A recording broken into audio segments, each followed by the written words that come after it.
Welcome everyone to Group 3 Landscaping Project Presentation. Let me introduce our dynamic landscaping team.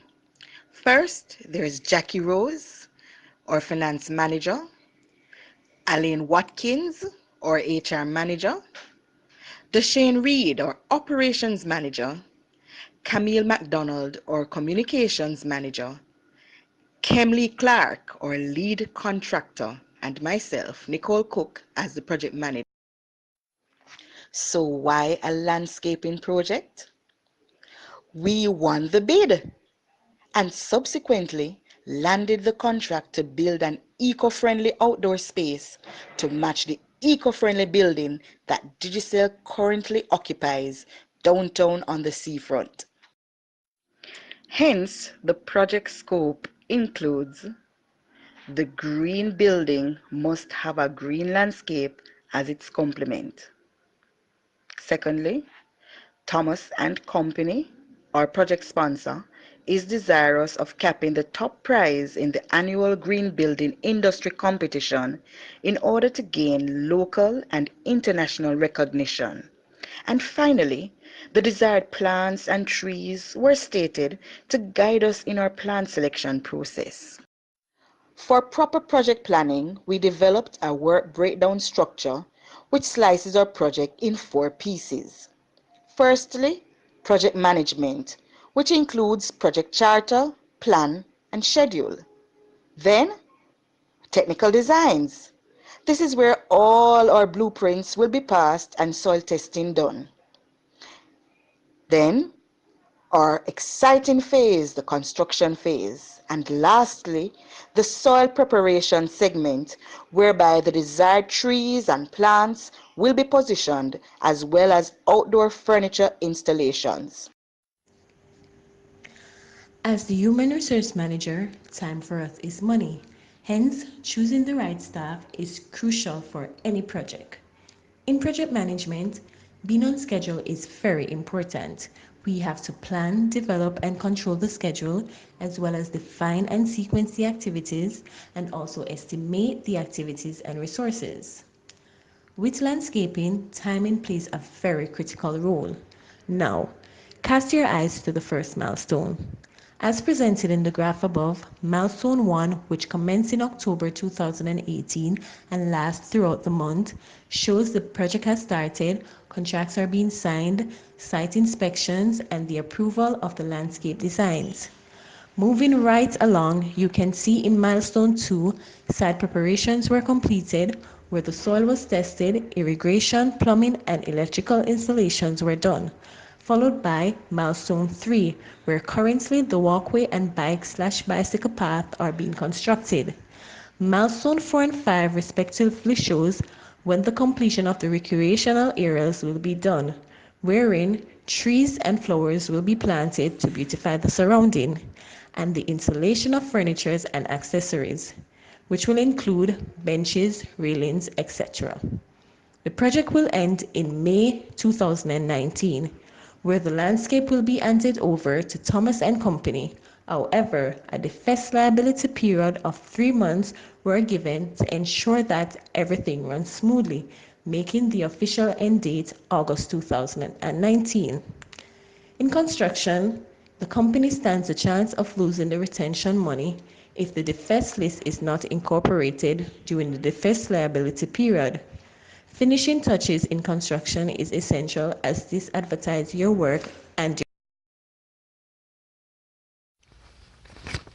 The keyword in this section of the presentation are responsibility, assessment. In other words, who does what? I am Deshane Reed. As the operation manager, creating the RACI fall under my portfolio. The R in the word RACI means responsibility. The A in the word RACI means accountability. The C in the word RACI means consult. The I in the word RACI mean inform. The project manager is responsible to create the project charter. The sponsor is accountable to sign off the project charter.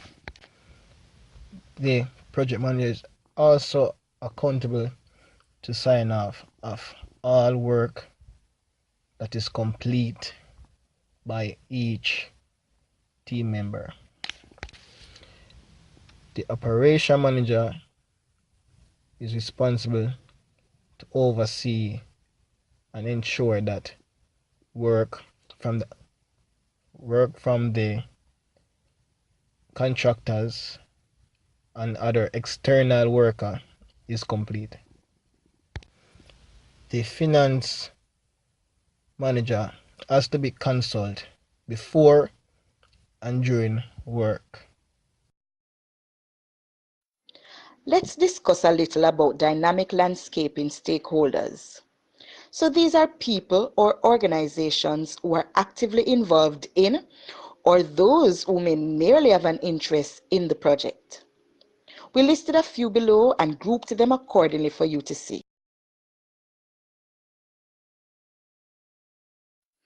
All who are seated here around the stakeholders table have a common interest and are relying and depending on the project sponsor to carry out relevant communication or consultation. Risk. What comes to your mind when you hear about risk? Uncertainty, probability, hazard, or perhaps insurance. Well, as a lead contractor, avoiding and mitigating or even transferring risk on-site and off-site is one of my primary roles. Risk analysis. What is a risk analysis? A risk analysis is a process of identifying and analyzing potential threats or issues that could negatively impact a project. There are three main categories of risk analysis: qualitative analysis, quantitative analysis, and risk response planning. Qualitative risk analysis matrix determines the level at which risk is at. Calculating and categorizing the impact of a risk. The impact of a risk may fall within one of the three categories. It may be either low, medium, or high. A risk scale is used to determine the level at which the risk is at. And a scale of 0.0 to zero point 0.3 is considered as a low risk. And a scale of 0.31 to 0.499 is considered as a medium risk. On a scale of 0.5 to 0.999 is considered as a high risk. Now, to calculate this risk, you would multiply the probability by the impact to give the risk score, which would determine if the risk is low, medium, or high. Some of the major risks associated with these projects are site security, workers getting injured on the job, dust hazard affecting workers and surrounding areas, noise pollution, breaking of pipes or sewer system during excavating, funding not adequate to complete the project, delivery delays, political stakeholders intervention, and incorrect equipment or material procured.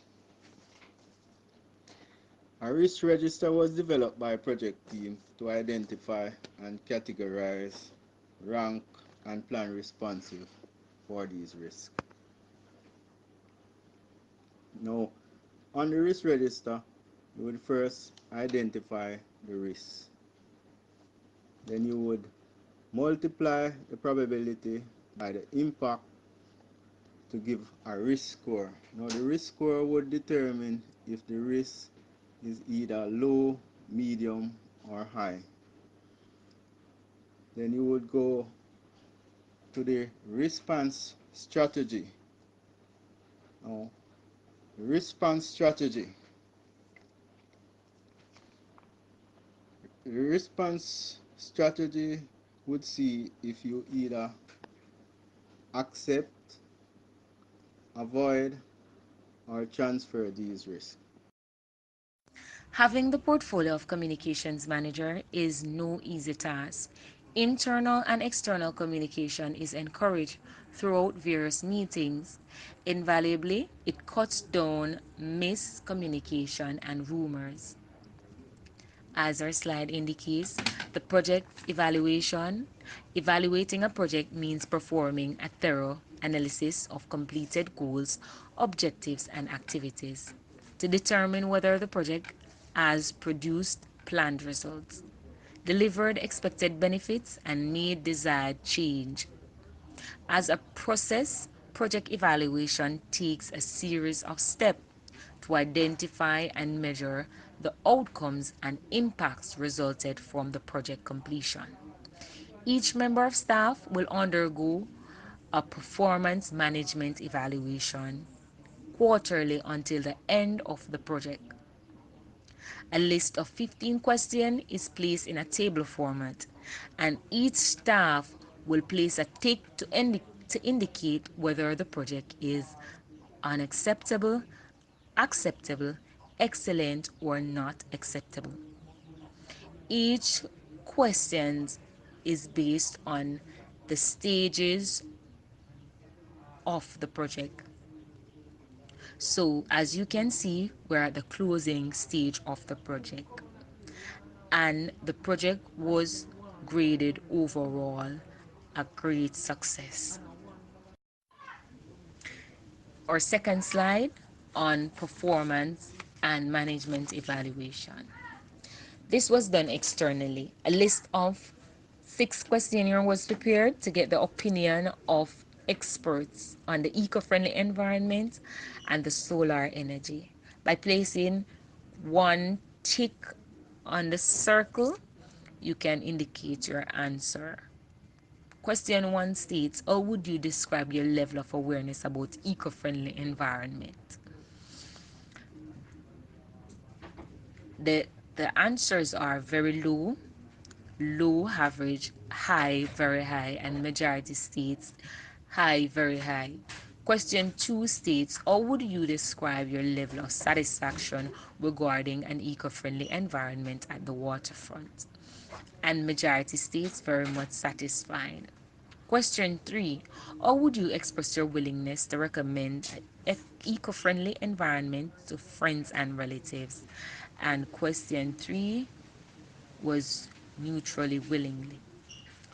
Number 4, how much important it is for your organization to contribute towards clean energy by investing in renewable sources as solar, and the answer was neutral.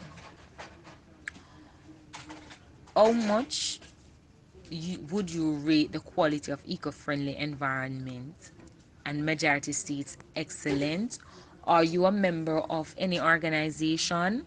And majority states yes. Now this is the end of performance and evaluation.